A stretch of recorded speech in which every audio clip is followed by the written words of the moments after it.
President Trump's inauguration speech was, I think, a pivotal event for not just our times right now, but I think it's going to go into history. There's three main reasons why we believe this is a big deal. First reason is that the country has been derailed in the last couple of years, and we have large deficits, and our productivity is declining, and we're losing wars, and all of these things need to be reversed. So that's just sort of a error correction. Second, I think those are more fun things. We have an agenda in place that is introduced by business, and I think the United States of America has always been the kind of place where, unless it's about business, it's not really clear what it's about. Like Europe or Asia, they all have their sort of purposes, religious, history, things like that.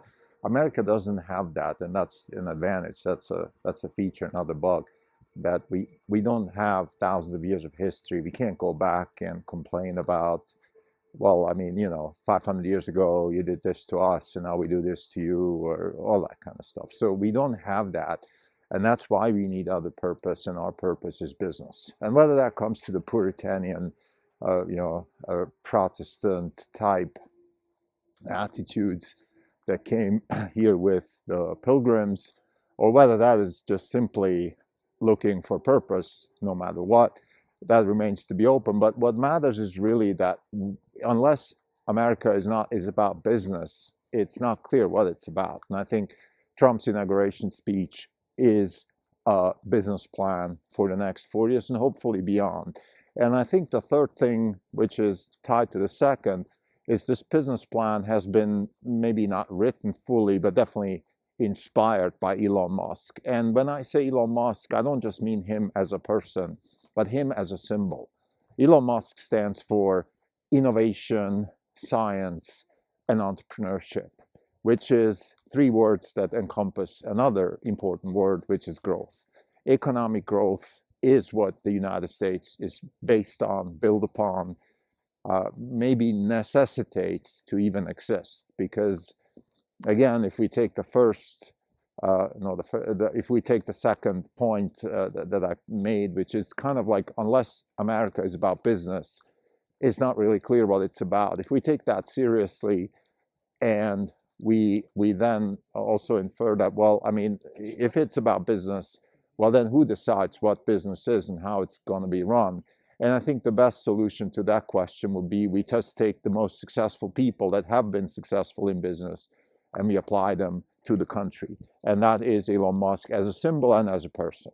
So there's not just Elon Musk. Yesterday, in the inauguration speech, in the background, there were other people: Tim Cook, Jeff Bezos, Mark Zuckerberg, the whole slew of highly successful founders and businessmen. Now, what do I mean with business, actually? Let's discuss that a little bit more. I mean, business, there's business like, I can run a hotel chain in Spain, or I can run a sandwich shop, or what we mean with business here in Orange Capital Partners, the way we define business, the way we define our investments is, and has always been and will always be around disruption. So around fundamentally new concepts and engineering practices with large impact. That's what we care about. And the Venn diagram of science, technology, and entrepreneurship is what we care about. And that's where Elon Musk stands. That's where some of these other people stand, such as Bezos, such as Zuckerberg, and probably some of the entrepreneurs that we don't even talk about today. Maybe they're too small or just not pushing themselves in. Companies like Databricks, companies like Anduril, startups with important solutions to important business problems whose valuations are in the $10-50 billion range, and we should definitely honor them too. But of course, if we start going down that down the table there, then we would have a room full packed of successful entrepreneurs. So again, that's why I'm saying that's important. Elon Musk stands for a symbol, not just as a person. This is not even on podcast. It's January 21st, 2025. This is Crim Delco. For the year, we're up 5.6%. The market's up 1.5. outflowing by 4.1%. So January 20th, 2025 is going to go into the history books. The inauguration of Donald J. Trump as the 47th president of the United States, also a reincarnation of Trump as a sort of second term. The reason this is so crucial is, like I just said in the prelude, the main three reasons. Number one, and I hate to start with negativity, but it's important that we've been derailing. We've been going down a very dangerous path in the United States and also in the rest of the Western world. Whether it's wokeism, whether it's COVID, whether it's the deficit, whether it's other problems around the world which created the refugee crisis, all of these things culminated into this really massive problem that we're facing, still facing, and have been facing for a while, which is, number one, we have very large budget deficit. Number two, we have very sluggish economic growth. And number three, we have a lot of people that want to participate in wealth, and we can't give that to them unless we generate growth, and therefore there's conflict almost certain. So having said that, we are now reversing. I think that's why this inauguration speech is so inspirational, because there is a plan, a clear plan to reverse all these trends. And the plan starts with business and ends with business. The only way you get economic growth is by innovating your way through technology. You start with science. So if we take physics as the mother of all sciences, first you have to understand what's possible, and that's physics. So there's people that study what's possible. The laws of physics are being renewed all the time. We are trying to understand what's going on in nature, how nature works, where the limits are. To paraphrase David Deutsch, anything that's possible under the laws of physics might happen, will happen. If you believe in the multiverse theory of quantum mechanics or the interpretation of quantum mechanics, then we are, which we do, then we are of the opinion that every possible scenario that is allowed under the laws of physics actually is manifesting itself somewhere in the multiverse. Whether we consciously can perceive that or not, those are different questions, but I think given the physics that we know right now, that is, in my opinion, a very plausible way to think about it. That also explains a couple of really important questions. For example, the question of probability, lets itself be solved very easy, which is, okay, everything happens, and we are just limited to a classical view of the world, and therefore we can't see everything, and then we fall into this trap of probability, which for us could be useful sometimes, in my opinion. Actually is most of the time not very useful, because we don't have those kinds of numbers in terms of try and error that allow us to use probability properly. In other words, if you say that probability that this girl likes me is 70%, it means nothing, because the only way you could actually take value from a statement like that would be if you had a million tries with the same girl, and then 700 times out of a million she would say yes to your date proposal. That's what probability really means, and quite frankly, we just don't have that kind of iterative luxury. So anyway, back to why. So yeah, sorry, I lost my train of thought a bit here. What I'm trying to say here is the following. What I'm trying to say is that we have physics, what's possible, and then we have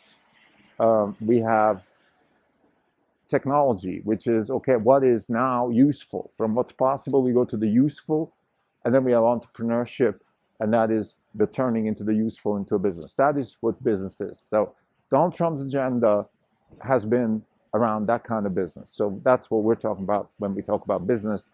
And that's what economic growth really means. Because once you take the possibilities of nature, once you look at what nature offers you as a possibility, and you turn those possibilities into actual products, you end up delivering, in many cases, not all the time, but you do end up delivering value to society. And that's the kind of business we're talking about. So we're not talking about the business of, predatory businesses like old school business, like the rubber barons or companies like Coca-Cola, that dominate supermarkets with their products. That's not that kind of business that we're talking about. The business we're talking about is the Elon Musk type business, where you you start with science and you turn what's possible into technologically feasible products that end up also have economic validity and therefore create value. Typically, the value manifests itself in delivering 10 times more value at 10 times less cost. That is fundamentally what we're talking about. Now, Trump has not mentioned that in words like that. But the agenda is written in such a way that it could have been designed, co-written, or at least inspired by Elon Musk. And that brings us to the third point, which is the CEO of the United States. We now have a CEO and we have a president. And the CEO of the United States, Elon Musk, his agenda is pretty much what Trump was talking about. So, take any point you want. Take the immigration crisis. Why is that important for a successful business venture, United States of America? Well, we have to have borders. Otherwise, if you like even when life started, when Darwinian evolution evolved, it evolved by boundaries. Like you have to have a here and a there in order to define the here and work on the here. If the boundaries between the here and the there are fluid, then you can't work on the here. You can't develop a here that is coherent, successful, or whatever you want. So you have to have a boundary. You can also look at it from a legal perspective. If you don't have a clear definition of borders and property and safety, then you don't have property rights. Without property rights, business doesn't make any sense. You're not going to invest. You're not going to innovate. You're not going to work hard to reduce entropy in a field when entropy around you is basically eating that reduced entropy up and making basically making whatever you did useless. So in that sense, the immigration situation is incredibly important for business. Take another point that Musk is making and that Trump has mentioned in the speech, which is the reduction of the deficit and the introduction of DOGE, the Department of Government Efficiency.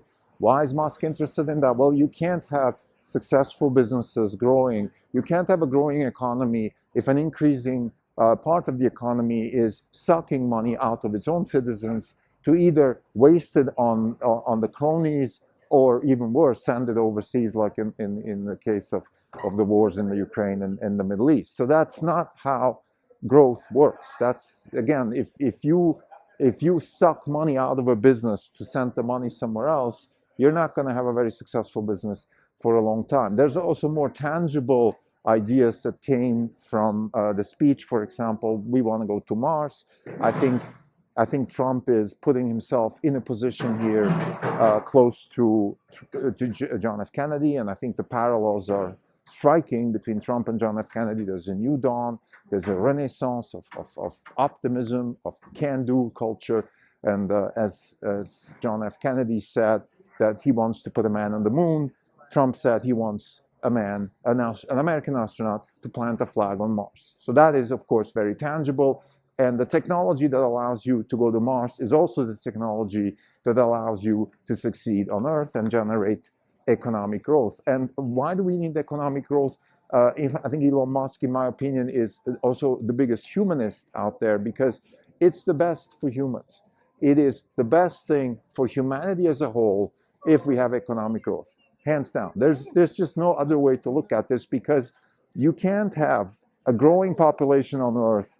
You can't have human rights. You can't have fairness and all of these things that on the margin we all want, one way or the other. You can't have these things if you don't have economic growth because there's going to be an increasing amount of people who are not going to be able to share in this wealth, or not going to be able to share in the property rights, or not going to be able to share in the consumption and the wealth, whether it's material or immaterial. Send your kids to good schools, provide a good nature for them, provide a good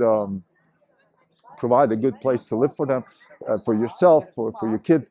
all of these things require economic growth because that's how we have decided to organize ourselves as a humanity a long time ago. A long time ago. Probably started way back. There's been times maybe when this was different, but I would argue, and you can see this on our website, where we have a brief history of investing, where we start with the Stone Age, and then we go through, Warren Buffett and today. It's very like the idea of gathering resources and innovating around resources and also protecting resources, which is kind of what capitalism is, has been around forever. Probably there's no other way a society can organize itself effectively. So in this type of context, we have to keep growing, and the way we grow most efficiently is by disruptive technologies, by fostering disruptive technologies, which starts with freedom. It starts with voluntary exchange and freedom of expression, freedom of ideas, freedom of also spending your money and doing what you want with the wealth that you created. It then goes to the freedom of ideas and expression by nature of ideas morphs into innovation. The more free you are at the university level to think, the better the chances that you're going to come up with something new, and then you can turn that into a business. And you can only have successful businesses if there's enough access to capital, enough access to knowledge, enough access to the ability also to keep the knowledge that you create. So to summarize, January 20th, 2025 is a very important pivotal moment in the history of the United States and the history of humanity, because as the United States is the most powerful country in the world, it is coming back from a derailed economic and political experiment that started whenever it started, definitely through COVID and then the Biden administration. That is over now. We are in a new area where business is the agenda du jour, and business in the United States means we have a president, Donald Trump, and a CEO, Elon Musk.